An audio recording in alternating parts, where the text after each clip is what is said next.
software in the past was effectively pre-recorded. Humans would type and describe the algorithm or the recipe for the computer to execute. Now we have a computer that can understand unstructured information, meaning it can look at an image and understand it. It could look at text and understand it. And to the extent that it can understand your intention, it could perform a task for you. Now, the important thing about this is that because we're reinventing that entire computing stack, the question is, what is AI? It's really important to understand industrially, AI is actually essentially a 5-layer cake. At the bottom is energy. AI, because it's processed in real time and it generates intelligence in real time, it needs energy to do so. Energy is the first layer. The second layer is the layer that I live in. It's chips and computing infrastructure. The next layer above it is the cloud infrastructure, the cloud services. The layer above that is the AI models. This is where most people think AI is.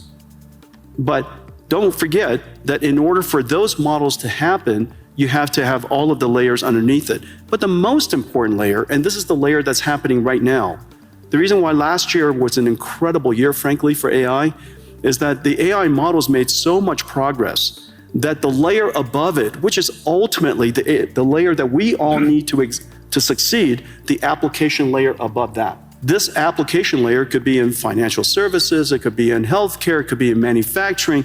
This layer on top ultimately is where economic benefit will happen.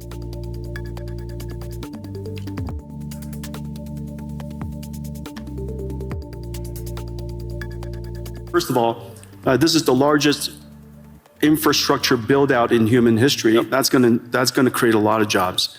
And it's wonderful that the jobs are related to tradecraft. And we're going to have plumbers and electricians and construction and steel workers, network technicians and people who install and fit out the equipment.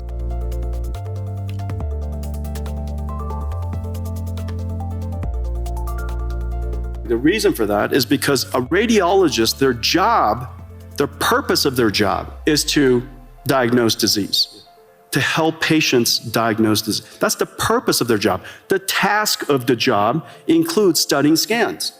The fact that they're able to study scans now infinitely fast allows them to spend more time with patients, diagnosing their disease, interacting with the patients, interacting with other clinicians. Surprisingly, also not surprisingly actually, as a result of that, the number of patients that the hospital can see has gone up because there are a lot of people waiting a long time to get their scans done.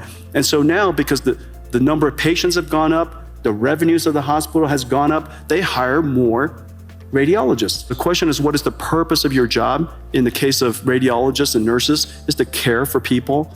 And that purpose is enhanced and made more productive because the task has automated. And so to the extent that you can reason about each one of the people's purpose versus the task, I think it's a helpful framework.